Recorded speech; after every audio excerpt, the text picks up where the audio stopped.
Welcome, Spartans, to Halo TV Plus, part of Evolved, your home for Halo. I'm your host, Oran, and on Halo TV Plus, my guest and I recap Halo's original television show, Halo the Series, and discuss its contents and unique canon within the Silver Timeline. Joining me again to discuss Episode 6 of Season 2, Onyx, is Aaron. Welcome back, Aaron. Hi, guys. I'm back. Thank you very much. Yes, we have quite a bit to talk about. I think this episode probably has the most threads, I would say. Like, we get, I think, every character in the show. Correct me if I'm wrong, but I think there isn't a character we don't see that hasn't already exited the show. Because, I mean, like, Riz is obviously alive but not there, and then Vanek and Keyes have been killed. But every other, major character in the show, I think, has an appearance this episode and has some sort of impact. So there really is a lot to kind of unpack as we look at each of those character dynamics and who's with who and what they're doing relative to the overall story. So this will probably be on the longer side of the analysis episodes because I feel like we have a little bit to talk about for each character as they move through the story. But before we get started, if you're a returning listener, you know this, but if you're just joining us, welcome to Halo TV Plus. We produce 2 episodes each television episode. This is the analysis episode where in a moment, Aaron and I will highlight key scenes and characters from Onyx that we believe need further analysis. We will discuss their arcs, motivations, sometimes choices from the showrunners and writers about the overall story, and as well predictions for the future episodes in the season. Earlier this week, the two of us sat down and we did a commentary episode on Onyx where we discussed the whole episode while watching it. If you missed it, I recommend listening to that episode first before listening to this analysis as we dive into other elements that we may not highlight in this episode. If you're new to Halo TV Plus, it is part of Evolved, which also hosts other Halo podcasts like Podcast Evolved, HCS Pro Talk, Mission Debrief, Build to Blocks, and Halo Book Club. You can learn more about each of our shows on our website, evolvedhalo.co or halopodcast.com. You can also find each show on your favorite podcasting service. Evolved hosts another show called I Would Have Been Your Podcast, which is a Patreon exclusive podcast for our patrons. If you're not a patron and want to learn more, head over to patreon.com/HaloEvolved. And you can learn more about the rewards, such as access to our 18-song soundtrack, unique swag, and access to a private Discord server. Shout out to all of our patrons. Thank you guys so much. We say it every episode because it deserves to be said that we can't do this show without your support. So thank you guys so much. All right, Onyx. So this episode is completely contained on Onyx with the exception of the McKee and Cortana and Arbiter storyline over in space somewhere. And like I said, like we get every major character that has a role to play, including Miranda, which has been absent the entire season so far. And I'm happy that she is finally back, but we don't really get a whole lot. But we're going to talk a little bit about that towards the end of our analysis. Aaron, I think we want to start with the Spartan 3s to kind of kick this off. We've been kind of foreshadowed for the Spartan 3s. We've kind of seen it in some promotional material and just how Ackerson and even his involvement in the season and knowing what happens in core canon. The Spartan 3s was kind of a long time coming for this season. And we got a tease on last episode. And this episode, we finally see them in action. We see them fighting in some simulations. We see Kai taking on the Kurt role from Cortana as a Spartan 2, training the next generation of Spartans. So I'll just open the floor to you very blanketly. How do you respond to the TV live-action interpretation of the Spartans? Do we like it?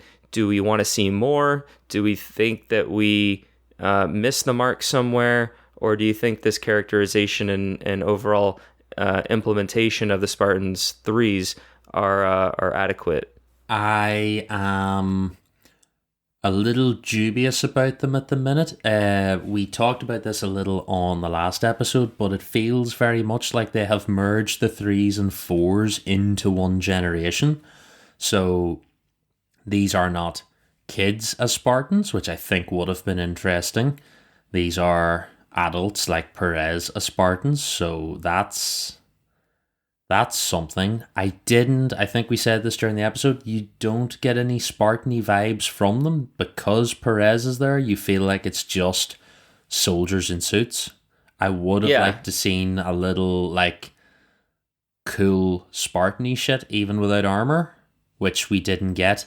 Even if it had have just been something as simple as them like jumping up a deck on this ship without any aid, something to show them being a bit more superhuman. Yeah. I didn't notice anything. Like, I find it hard to believe they genetically or like physically augmented Perez in a week or whatever it's been. So it's probably been about a week because yeah, like I'm curious about that. I don't know. I did like the introduction with the boarding. I think that's pretty good. I'm curious where we're going with this because I just don't get superhuman vibes off these guys, which I kind of want. Yeah, I agree that they seem to be merging the two generations. And of course, to kind of clarify that a little bit, if you don't know, Spartan 3s, are like teenagers and kids that, like the Spartan 2s, were abducted and kind of brought in, and they're like your noble team in Halo Reach. They're all like 14, 15 years old. You also have a generation of Spartan 3s because there's different companies that need they need juicers, where they have like anger management sort of issues, to kind of put it very simplistically. And that's all tied to their accelerated and different augmentation process that is different from the Spartan 2s. I think, if I remember correctly, the final batch of Gammas were engineered to survive like severe stress and the kind of like trauma that would kill the others. It's the company before that go down in the middle of a fight, and Kurt's like, right, we need something to give these guys the edge. So these guys can pretty much, I think in the books. Well, I think it's Gamma because I think it's Alpha, Beta, Gamma, and then I don't know if there's like an Omega or a no, it's Beta Company. I think is the one. Yeah, Beta Company's the one he watches the video, and they all mostly get slaughtered. I think it's the asteroid boarding operation, and by the I think end that of it, was the A's. I think the A's, right? Or is because most of the Spartans from Noble Team are B's, because I think all of the A's basically die, and I think Tom and Lucy are from Betas, right? Yeah, but they survive. They're one of the few that do survive, but I think most don't. But this is his whole thing. It's like, we need them to be able to survive this trauma. And like one of the Gamma Company Spartans in the Ghosts of Onyx book, I think basically gets gutted by a hunter shield at one stage, and he still fights for another like 30 seconds before he realizes like all of his organs are gone and then drops dead. So like, I remember this that. is the enhancement that the Gammas got, and basically they have to like take mind stabilizing drugs for the rest of their lives, because this like augmentation leaves them that they don't naturally produce certain chemicals. I think that's the explanation. Yeah, we don't get any of that, and I don't think we will. But the kind of major contrast between the 3s and the 4s is that you have all of that with the 3s, but the 4s are basically former Marines or ODSTs or other type of soldier within the UNSC that then get upgraded, and they have their own mild augmentation process to where almost anyone can basically become a Spartan, and that you prove yourself in the battlefield, then you become the best of the best of the best, and you can become a Spartan. And so it does kind of seem that they're, like you said, merging the two, to where Perez, who's only been around for a little bit of time on Onyx, decided to volunteer and join, and is now just in an SBI suit of armor or a Mirage type of armor core, depending upon how you interpret the lore. So yeah, and I agree with you that I'm kind of okay with it as long as we get more Spartan-y moments with them, because they more or less just look like a platoon of Marines right now from what that simulation was. Like, I kind of want them to do a little bit more things that normal Marine platoons wouldn't do. And I guess they wouldn't be flying through space and attaching themselves to a hull and infiltrating a Covenant I don't ship that way. know. I kind of feel like that would be ODSTs. Like, I feel like there's nothing in that boarding that we couldn't have seen ODSTs do. You know, apart from the fact you would need a spacesuit instead of pods, because they give the explanation that the targeting lasers can't target easily anything as small as people in suits. But like, Right. that totally could have been ODSTs. Well, it kind of feels like ODSTs because they're just other Marines or whatever that are in those They're suits. just adults, yeah. Yeah, There's so I something. think we're basically circling the same thought that we need to see more of the Spartan 3s in action, which I think we'll get next episode.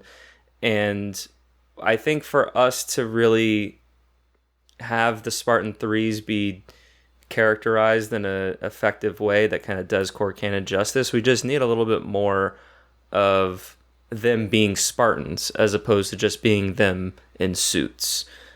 So I think is kind of where we both, because I would echo what you said, that it kind of, it leaves more to be desired, because they characterized Silver Team really well. Like, they're in the big suits, they jump around, they have all these crazy fights and stuff, and so like you definitely get a sense that they are like augmented humans that are there to kill shit. So I just kind of want the Spartan 3s to exhibit a little bit more of that, a little bit to what core canon is, and not just people in suits, which is what it currently is being characterized as. So Kai and Perez, we got some tension between the two of them.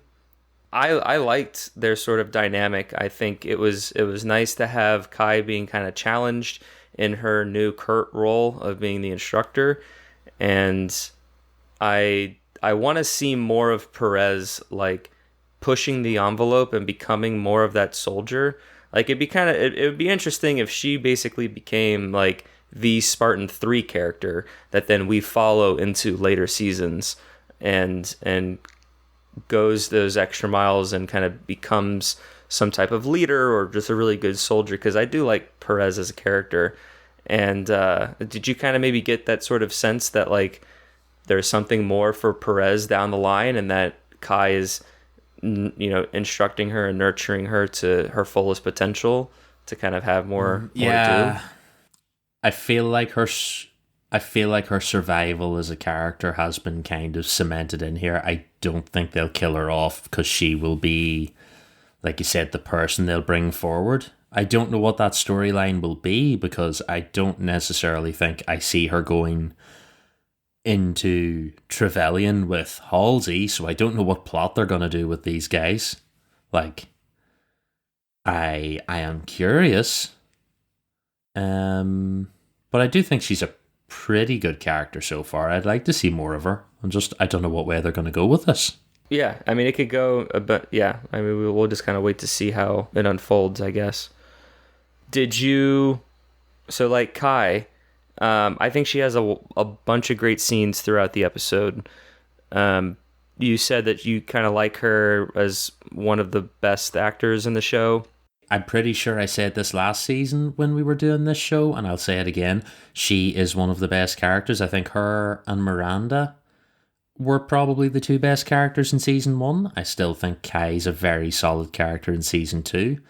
I like this sort of like the hard-ass instructor Kai that we get here. And she does like a good emotionally torn Kai when she's kicking the shit out of Chief.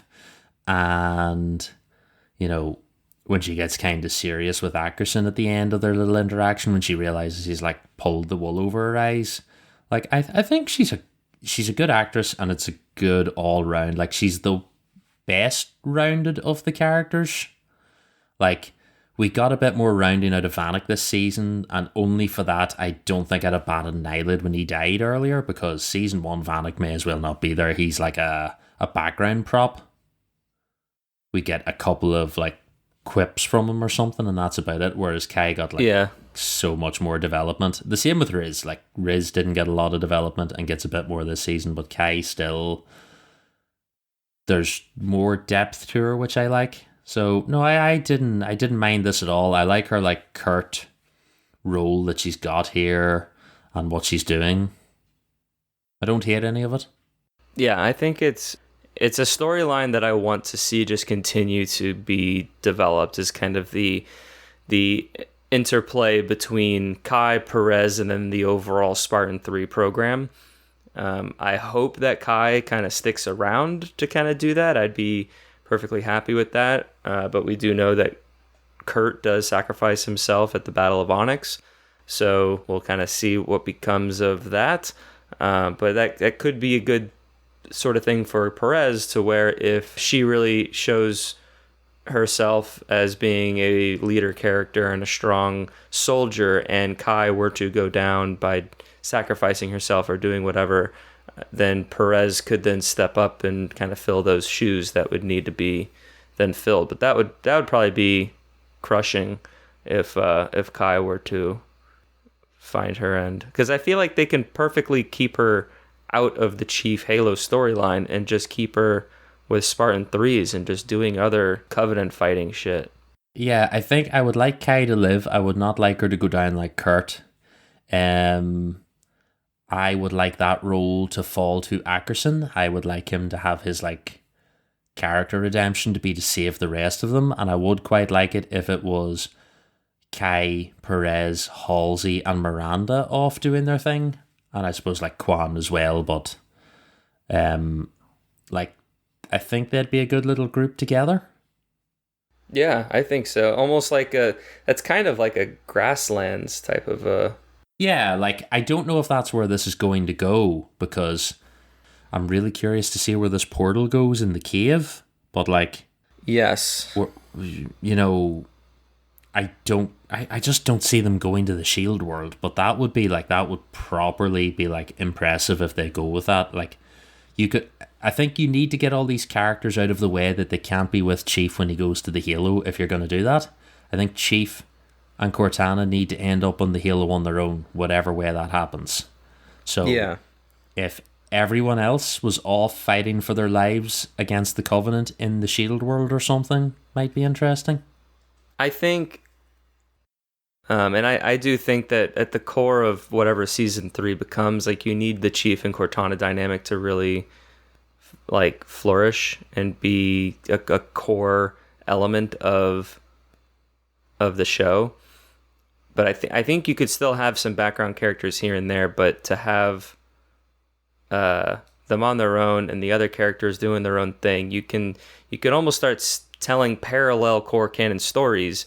You know, you can tell whatever sort of story that you put Perez and Halsey and all of them in that could be based off of whatever, while also having Chief and Cortana doing the CE of it all over on the Halo and learning about that and discovering the Flood and all that kind of stuff. You can almost have them off learning Forerunner stuff while Chief and Cortana learn about Flood stuff, and so it could parallel nicely.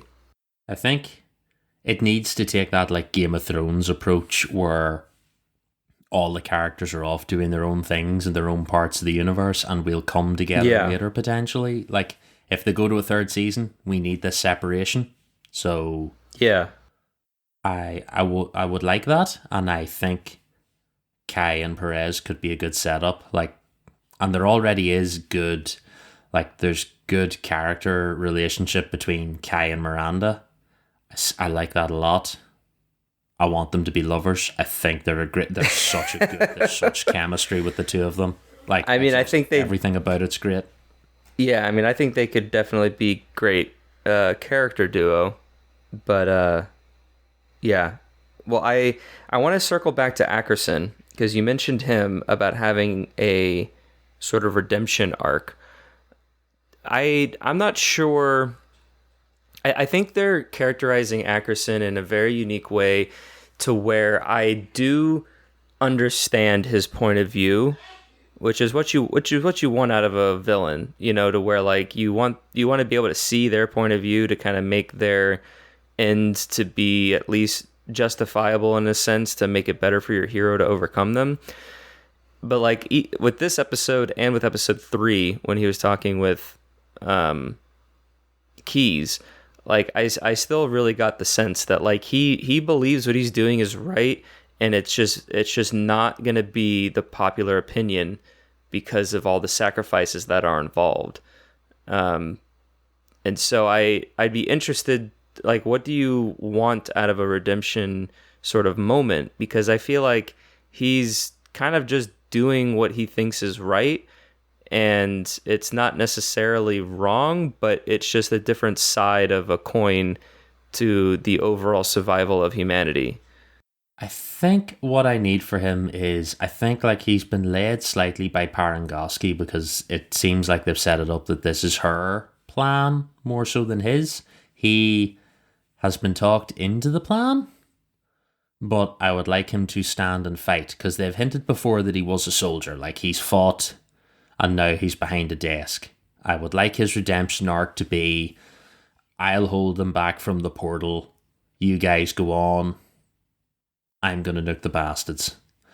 I think that's what I would like. I'd like him to like take the stand and do it the way the Keys went down on Reach. Like that would, I think I'd like that, because we can't have him run again, and we know the Covenant are here, and he's like followed Parangoski's plan this far, and he's like, you know, it seems to be setting her up that like her plan is survival with the sacrifice of the Spartans, and I would like to see him like be like, no, you guys go through the portal in the cave and I'll fight biggest Brutus, insert generic Halo enemy here, and then blow them up. I mean, I would be kind of okay with him being a slippery little guy and just kind of sneaking away again, as long as they give him more to kind of do. But I do kind of agree that like his storyline and or his like impression in the story is kind of contained in this season, if you really think about it, because he's kind of taken over the Spartan program from Halsey. He's introducing these Spartan 3s, and however it's going to cascade in the next 2 episodes, like you could have a moment to where it's just whatever is kind of left just kind of keeps going on. And so there's not really a need for him to continue that narrative. So I kind of get that sort of sense that he could just be a seasonal character and not a major player going forward. If he can do the Danforth Whitcomb thing at the end of it and blow them all up, like take out the fleet, you know, go in front of the hierarchs and like be like, haha, fuck you all, I'm blowing you all up. I think that would be good. I don't need this character. He's a good character, but I don't need him to survive another season. And we know that like he goes out in a blaze of glory in the books. So, well, no, actually, we could have that. Well, he doesn't get like straight up decapitated from the brutes. He gets tortured and killed. He's taken prisoner. But he does send the this is like heavy lore. Like he during the Battle of Earth, I think he gets captured by the brutes, and he tells them to go to like Cleveland or something, so they wouldn't glass Cleveland to save his brother. And then when they eventually like search Cleveland for artifacts and there's nothing there, they're like, oh, there's, you know, this thing you just made up, he just gets like decapitated and killed, and it's pretty brutal. Yeah, but I think a good end in this season, if he went out in the Kurt scenario, I'd be okay with that.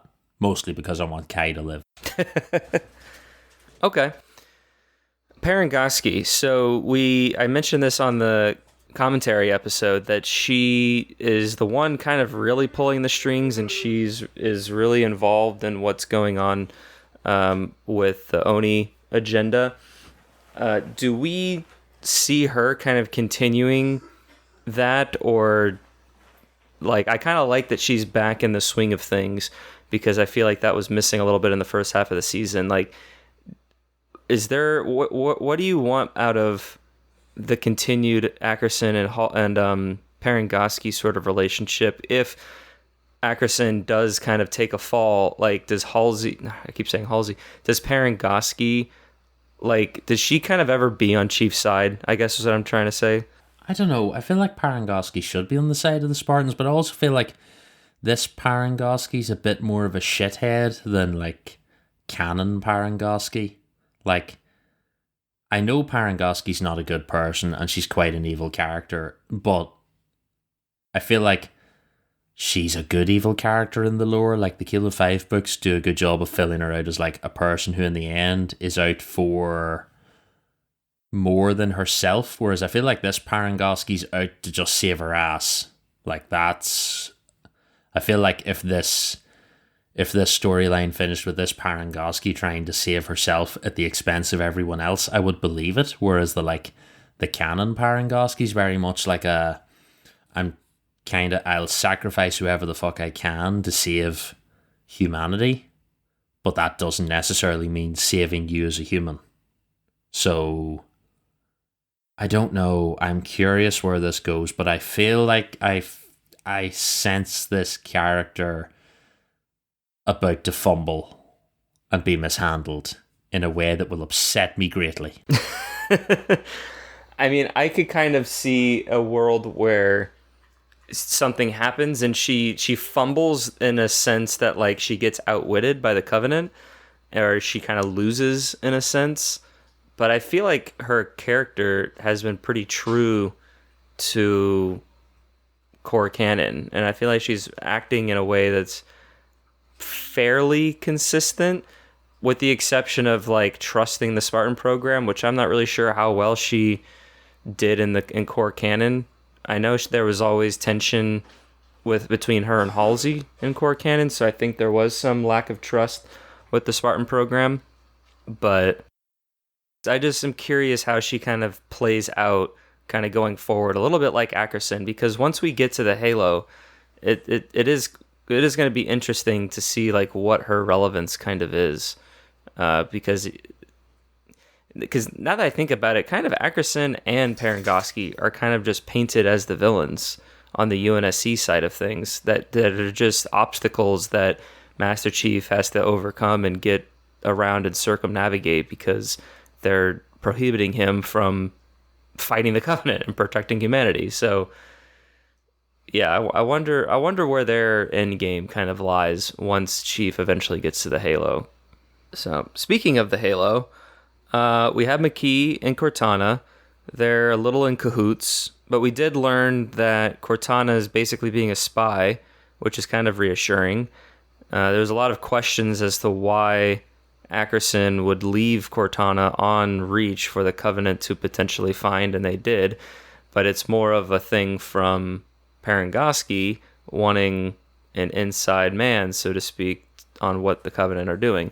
But I don't really know what we're really learning, beside from the Covenant are trying to find Reach, and the Covenant are finding Onyx and they're coming, but that's only because Cortana was there. Like honestly, if Cortana wasn't even there, the Arbiter would have been convinced, because he didn't see the Halo. He would have taken them back to High Charity, and the Hierarchs probably would have just killed McKee and the Arbiter. Yeah. So really, the only reason there's still relevance is because of Cortana. Not that I kind of piece all of those thought threads together. Yeah, Cortana's kind of keeping them going, but, like, she's the MacGuffin that's going to get them to the Halo. So instead of, whereas in the books we had the rock sample with the coordinates basically baked into the geometry of it, and that's how they all get there. Like, instead, we're going to use Cortana and McKee's memories to locate this planet. Yeah. Or locate the Halo. Like, I don't know. It's an interesting one. I don't mind Cortana's appearances in this. I like how she looks. I like the bit she's doing. A little bit more badass Cortana stuff would be cool. Yeah, no, like, I agree we get with some of it. We get barely any of it, but we just get her kind of leading Chief, and it's like, oh yeah, she can just tap into anything. And it's almost like what happened in season 1. I think it was it was the Solace episode right after Reckoning, the big fight, and like Chief is like snooping around and Cortana's like opening things. Like we kind of get a little bit more of that, which I agree. Like we do need like some cool like decryption and sabotage and like cyber terrorism type of like level things from Cortana. That'd be really cool. What if their plot in this would be that Cortana and the Spartan Threes would somehow hijack this ship to save the characters on Reach that aren't going to go to the Halo? What if instead of the Shield world, Kai and whoever else, Perez, escape with Halsey on this ship? Would that, maybe with the help of Cortana? Oh, yeah. We've put the spike in, but there's a bit of Cortana here, and now we've got control of the ship. We're coming to get you, and then we're away. And meanwhile, the Arbiter and McKee are off somewhere else, maybe going through the portal, following Master Chief to the Halo, where they get there without a ship to save on the budget, Oran. The budget. Think of the CGI budget, the budget for making the Pillar of Autumn. Yeah, where is the Pillar of Autumn? Because the Pillar of Autumn was on Reach, and they're on freaking Onyx. There's been very few... Well, the Pillar of Autumn has no captain now because he got vaporized, That's right. What the fuck are we gonna do? And I haven't really seen... Have we seen any, like, proper UNSC combat ships?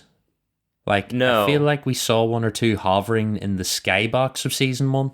That was something you mentioned before Season 2 aired. We were talking that something you really wanted out of Keyes was to get a space naval ship-to-ship battle with him, because that's what he's, like, kind of known for in the core canon, as a, like, tactician of ship-to-ship combat. I mean, he does the Keyes loop and all that kind of stuff, and so that was never really given to us. Actually, it just wasn't given to us, because there hasn't been really any ship-to-ship combat.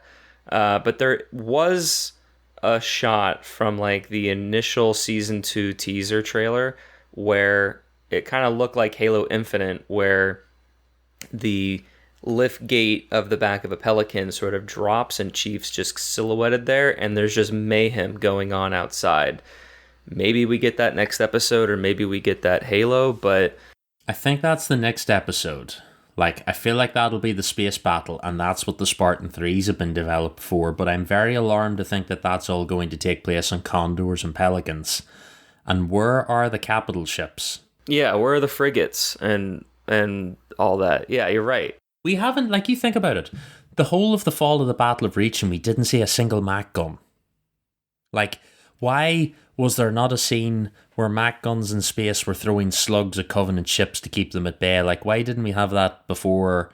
Because I think, like, Keyes has a line where he says, like, we're trying to protect the generators to keep the space guns. And you're like, why is there not a 30-second clip of big fuck-off space guns shooting at the Covenant? Like, there was none of that.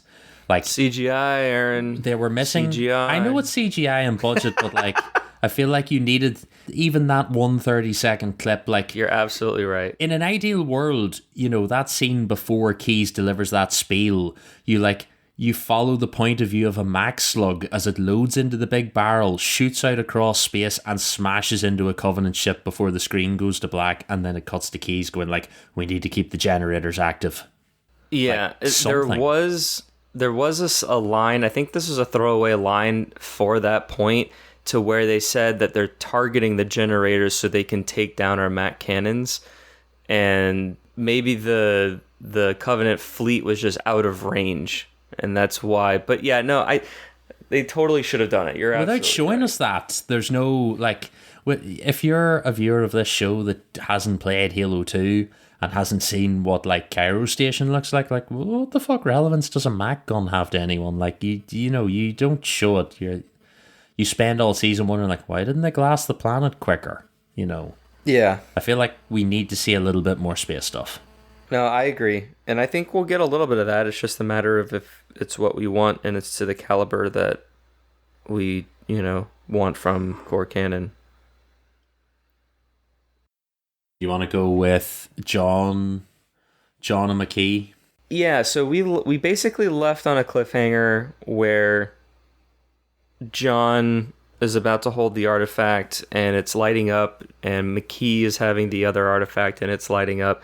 And McKee gave us, the audience, sort of information that she hasn't been able to really do that because of whatever happened to her, that I guess we'll find out later. I get the feeling that her artifact didn't start to glow until Chief was in range of the other artifact, so I wonder if there's two artifacts and two humans. Do they only work now when both are in proximity of the artifacts? Have we got Forerunner space phone? Is that what this is?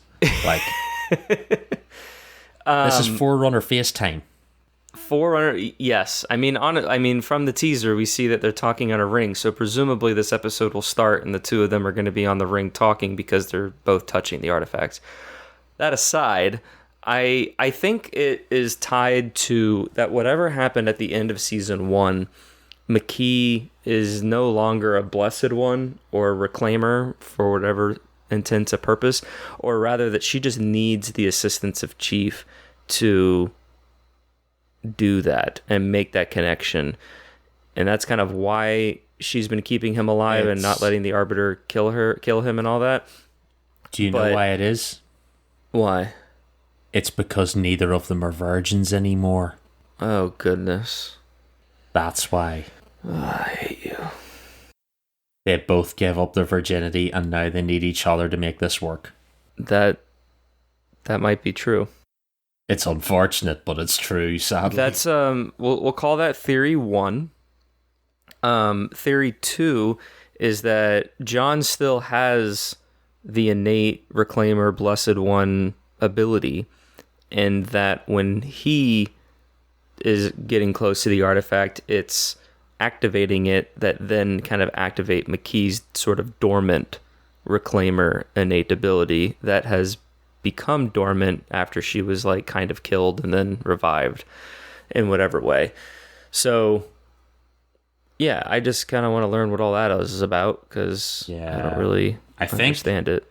It's just going to be as simple as they're both tied together, you know, destinies entwined, blah, blah, blah. Yeah, probably. And we'll find out that Chief's little piece of the thing is actually like the control piece or something, and that she has like, she's got like the receiver end of the phone on the big bit, but Chief's got the dialing pad, and it's just something like that. Like, it's just going to be, we're tied together and we both need each other to get to the Halo. And then we're going to team up to like stop the hierarchs or something. So where do you think McKee's allegiance lies? Like, do you think she's just trying to save her own ass because of the events that have been unfolding so far? Or do you think she's still like wanting to pursue the Covenant's overall goal and hatred for humanity? I think she believes in the great journey, but she will come to see that she was wrong and that humanity are the people to save. And I think there will be a turnabout somehow, or she will get nerfed by the Arbiter. But I think she will somehow switch to humanity's side before the end of this all. I think this will all be like for nothing in the end. I kind of get the sense that she's almost on her own side. And she alluded to this at the end of season 1 when she was like, John, let's forget everything and let's both just go to the ring and live the great journey. Forget about the hierarchs, forget about humanity. And I feel like she kind of still believes that, because I when I see her talk to the elites and the Arbiter, to me, I just get the sense that she's kind of just talking out of her ass so she doesn't get killed by them. And but yeah, I agree that she wants to go to the ring and fulfill the great journey. But I don't think that she knows what the Halo does yet. So it's kind of like she's just kind of doing this for her and not for the hierarchs. Yeah, I think this will be an unsatisfying story plot wherever it goes. I mean, I'm going to put that out there. Do you? Let me ask you this: do you want McKee to make it to season 3? Probably not. I would like her to hand the baton over to someone else. Like, I would like another Covenant character, but I don't want it to be her. I would like to see Velvet Atriox. Am. Well, could be Atriox, but I would like to see Thel. I would like to see our Arbiter. I would like him to be the Covenant protagonist on the Halo. I could see. I feel like we need an antagonistic Covenant character in the next season, and I feel like Atriox is a good person for that. I could almost see that because this Arbiter, like Val or Gaul, or I forget his name. John's gonna kill him. Yeah, I feel like that's the climactic thing to where John kills that Arbiter at the end of the season to avenge Vanek, and that could be the catalyst for the start of the Great Schism, to where the brutes start to take reign of the Hierarch's Guard and all that, and that's where we can start getting Atriox as a villainous character. And I can see McKee having more of a role in later, in like a season 3 scenario, if it's more directly tied to learning about the Forerunners, because she has that connection, but and not so much being part of the Covenant. I feel like her story with the Covenant will end this season, and if that means she dies or exits or whatever, that just is what it is. But I feel like she needs a new purpose going into next season to then continue to being relevant to the story as the story evolves and grows with whatever plot lines and things that are going on. So I can kind of see it going either way. I like McKee as as a general character. It's just I feel like they need to reinvent her to keep her relevant, because the kind of way they've sort of kept her in is a little lukewarm for this season. Yeah, I don't know. Unsure about her yet. You just don't want her. I just think it will be. It's not even that I don't want her. I don't think they've done anything with the character to make me like think there will be a satisfying end to this with her, one way or the other. Like, if she was just the cool, badass human Covenant lady, I could go for that. Yeah. But it's unsatisfying. I need a badass Covenant character. Like, yeah, I don't know. We'll see, but I don't see much in the last 3 episodes to redeem it. Yeah. Or 4, sorry. Yeah, like I said, I feel like the kind of characterizations that we've gotten from McKee and the Arbiter over the last 2 episodes are like 3 episodes too late. Like, it's like I would have. Yeah, we could talk about this maybe on our like full season recap, but like, and I forget I mentioned it on this episode or if it was at the end of the commentary, but like the scenes we got of McKee and the Arbiter in episodes 5 and 6 should have just been in episodes 1 and 2. Like, obviously tweaked because she doesn't have Cortana to talk to, but I think there's like we needed that motivation, but whatever. All right. Soren and Liara. So we barely talked about them during the commentary because they were kind of barely in the plot. They are looking for Kessler on Onyx, and Liara's kind of like, where are we? Where are we going? And Soren seems to know where he's going and leads her to like a dome, and we kind of get a sense that through John and Soren that this is where it kind of all started for them as Spartan 2s. And then they were, I guess, taken to Reach, which is kind of a slight change to core canon, where their whole facility really started on Reach and kind of just stayed there. Whereas the Spartan 3s were trained and bred and brought up on Onyx. And we kind of don't really get anything from that, except that when they enter a training room, which kind of gave me like the pit sort of feelings from Halo 3, is that area they called Thermopylae, which is like the second time that they brought that up in the season, and that's the title of the next episode. So do we think that Kessler is being trained as a kid to become a Spartan 3? If he truly is here at Onyx? given the turnaround time with Perez, I could see it. Do you think? Oh, what if we get? What if we get here and what if Kessler has been augmented? What if he's like a larger version of himself?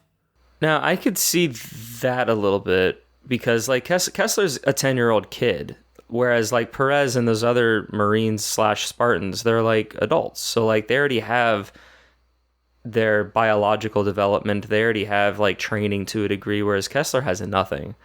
So in order to accelerate him into the Spartan 3 program, they would need to augment him. So I could see that. I would just be curious why they wouldn't just augment everybody. But I guess that remains to be seen. I don't know. I feel like even though the Spartan 3s were kids in core canon, like they were kids, but they were still training for years before they were ever like deployed. And so the idea of taking Kessler and just throwing him in a suit with some augmentation or something after only being gone for like a week or two, to me just kind of just doesn't really make sense. I don't know. I could live with the idea that we've got like the rapid turnaround on the augmentations. Like, I think the way to do that would be like, I assume the Kessler actor in real life has an older brother and you like swap him out. You know, they look vaguely similar, but he'll be larger. And, you know, you'll have this 14-year-old looking character who will be like a soldier, and they can get away with the way they've done it in this universe. Like, we've trained them with the simulation, we fast-tracked this process. This is how we can maybe get around the Parangoski line about I want 1 million. We can have 1 million of these guys. Like, I could live with this universe if the timeline was we can churn out Spartan 3s really fucking fast. And maybe Perez just isn't quite there yet, because maybe you could have like a line that says like, we'll get these guys augmented, but they're adults, so it takes a little longer to set it up. You know, you can have that sort of like evil line of going like, oh, it's much easier to augment them as children. They take to it immediately. You know, something like that. Like, I would be all right. I wouldn't be upset with that arc if like we have badass Spartan 3 kid soldiers fighting, and we've already had the foreshadowing of the blood on the ground. So what if they're actually like live round training? Yeah. Like, I wouldn't be upset about that. And get maybe some badass Soren moments as he's forced to like immobilize Spartan 3 soldiers to save his son. I don't hate that idea.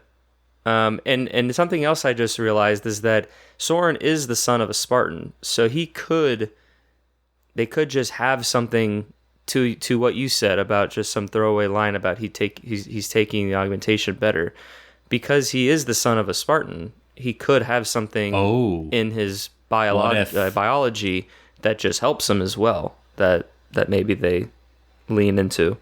What if Kessler was a Spartan 2? What if he was a Spartan 2.5? What if we had him in the actual suit of armor face off against his dad, who could never be in the suit of armor? Oh my gosh. What if we went off the rails completely? Here, look, we've given Kessler a real helmet, while Soren stands there with his toy helmet and goes, what have you done to my son? Like, I can see this. Like, I could totally see them going there with and this. I honestly could too, and I don't necessarily hate it. No, that's the problem. They've blended up the lore so much. You can be like, I could totally see this, and like I could live with it if this is the version of the lore they establish, where they go like, oh yeah, we can spit out Spartan 3s in like a week. We can churn them out, but your son is special because he's the offspring of a Spartan 2. Yeah. Therefore, we made an extra Spartan 2.5. Here he is, Kessler in his full suit of armor, and he's about to kick the shit out of you, like Kai kicked the shit out of. And there, you like you can have him. You know, Soren will have to reach his humanity through the capsule in his back that like suppresses all of his emotions. Because that's a thing in this universe. I don't know. I could easily see that, and I could buy it. And that wouldn't be like the worst thing they've done in these 2 seasons. What if like Kessler becomes like a nega Spartan and is like an anti-Spartan for some reason? I don't know. I could see something. I could see like Soren having a big part in the next episode. Yeah, I don't hate it. It's a little bit of a stretch, but they could make it work, but I don't know. They've kind of botched some other things in this show, but we shall see. We do have one more group to talk about before we wrap things up here, since we're approaching an hour, and that is Quan and Halsey, but also the long lost and loved, I mean, I don't know how else to really put it, but Miranda. Miranda, you said that you is like your second favorite character from season 1. I really liked her. I'm not sure where I would rank her, so to speak, but I thought she did a great job in season 1 and has been a little sad that she has been sidelined for so long. Kind of makes sense that she's off doing whatever it is that she has been doing, that I guess we'll learn about next week. But it seems to be some sort of portal on Onyx that I would assume is similar to whatever portal used to be on Magical before it got glassed, because of the well that we get Quan jumping down. And we get the Earth Mother sort of character appearing and Quan following her, but also Halsey just appears down there somehow. So I just have a lot of questions that I would like to know what's going on. I think that they still didn't do Quan real justice, because she's still just following the characters around, not really doing anything. So it doesn't even make sense that she's there. They are failing the Quan character constantly. I think that's like they've tried to make her a bit more badass this season, but they still haven't done anything with it. I am very curious to see where this portal thing goes. I really can't see them going to a shield world. I don't know why. I think they will establish, like in the lore, that there are a network of portals across the galaxy that take you to different planets and places. That's been established in core canon. Like, all of those portals connect each other. They go to different Sangheili worlds. They all go to Trevelyan in different places. And this was how the Forerunners were going to, like, navigate the galaxy while they were all in lockdown, while the Flood were taken out. So, like, there's a precedent for that. And I can see that being what Miranda's been working on. We figured out this portal. We're just about ready to turn it on, but we don't know where it leads. My fear, like you said, will be that it leads to the Halo in this version, and that we're not going to have a ship go to the Halo and it's just going to be Chief spot out in the grass somewhere. But then what does that do with these other characters? Because we need these other characters tied up separately so that they're not all going to the Halo with Chief. So, like, if this is the way to get all these other characters like Halsey and that off the planet and not going whatever way Chief goes, I'm here for it, but I don't see them going to a shield world. So what do they do with them? Like, maybe they do. Maybe they just be like, oh, all of these go to a central place and it's a special shield world where we'll all be safe. But, like, I don't know. I think that's the way it should go.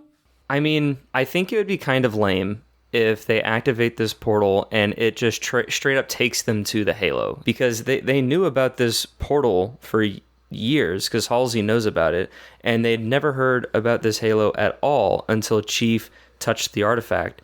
So I think it would be a bit of a cop-out if this just takes them straight to it, but I could see it doing that if the next episode takes place on Onyx, because the Covenant are attacking. Chief gets in his armor, and then all you need to do is take Chief down into there, activate the portal, because he's a chosen one, and he just goes through the portal, and there he's at Halo, and then that's the end of the season. Like, that works narratively with what they've put up, but it'd just be so unfortunate just of how serendipitous it kind of just is. So I don't know, it would be a lot for them to kind of explain if the portal is this sort of interconnected planetary network like it is in core canon. But yeah, I'm just anxious to see what they do, because it's just all kind of interesting and a little just kind of thrown together. I mean, maybe I'd feel better about it if, I mean, it's kind of, and we'll kind of just see what happens in the next episode, but maybe if we knew that Miranda was working on this for the whole season, and like we just kind of cut to her a little bit, like just trying to figure out what's going on, and it's just this general background thing, and it's like, what's going on? And then she finally connects the dots when John shows up, because that's what's going to happen. Like, they're not going to be able to do anything to activate the portal until John shows up, because he's a reclaimer. Like, that, there's no way that that's not going to happen, I think. So it's just going to be interesting. And then also Quan, just making her relevant, because, like, you literally could remove Quan from this entire season and nothing would be different, with the exception of Liara, I guess, getting killed. Isn't that exactly the same problem as the first season? I'm actually sure at some point I saw a thread in Reddit where someone was like, I'm remaking season 1 and cutting out all the Quan bits to see can I make a coherent story, and it's kind of working. And I'm like, yeah, that's kind of the thing, isn't it? Like, I mean, you, like, literally, if you change the plot point of Liara about to be sucked into space on the ship and Quan saving her, like, that's literally the only thing she's done this entire season. And it's like what is the point? Like, you're just wasting this character that already no one likes, and it's like, yeah, I don't know, it's just frustrating, but that's the writers, I guess. All right, well, I don't know, you have any final thoughts? I'm kind of ready to wrap this up. I'm ready to wrap it up. I think this was like a solid, mid-tier episode, like a 5 or 6. I need more badass stuff, and I'm curious to see where a few threads go, but, like, I've seen worse from this show. Yeah, I mean, we all want Chief back in his armor, and we're finally going to get that in the next episode. I think it's still a bit of a roller coaster in terms of good episodes, bad episodes, but I feel like I said this on a previous episode this season, where I like all the scenes, but not the thread of the story or the thread of the plot. And I just wonder if that might just be because it's all fragmented, instead of maybe one long story. But yeah, I'm still invested. I want these characters to do awesome things, and I think we got a lot of good moments here, as well as a few frustrating ones. So we'll just kind of see what happens next. Only 2 more episodes. It's pretty wild. Like, I feel like we just kind of started getting on a groove, and, like, the season's almost over. So yeah, that's all I got. Same. I'm curious to see what happens, and we go from there. Well, thanks for joining me again, Aaron. You're welcome. I'm always glad to jump in. We'll bring you back when we do the, like, season finale sort of recap and all that kind of stuff, whatever that becomes. Halo the series premieres exclusively on Paramount Plus every Thursday. If you're interested, Alex Wakeford releases a Silver Debriefing blog post on Halo Waypoint that recaps the story of each episode in detail and serves as a hub for additional show-related content, just such as core canon-related tie-ins. So you can check that out over at Halo Waypoint. Like I mentioned at the top of the show, you can find every episode to all of the shows that Evolve produces on our website, evolvedhalo.co or halopodcast.com. Also, don't forget to check us out on social media, Facebook, X, Instagram, YouTube, and TikTok. Once again, another shout out to all of our patrons. Thank you guys so much for supporting us. If you want to learn more about what being a patron means, you can head over to patreon.com/HaloEvolve to learn more. If you like our show, rate us, leave us a review. We greatly appreciate all the feedback we receive from our listeners to improve the quality of our shows. You can also email us at podcastevolved@gmail.com or leave us a voicemail on our Google phone number 205-EVOLVED, which is 205-386-5833. And with that, I've been your host, Oran, and until next time, evolved.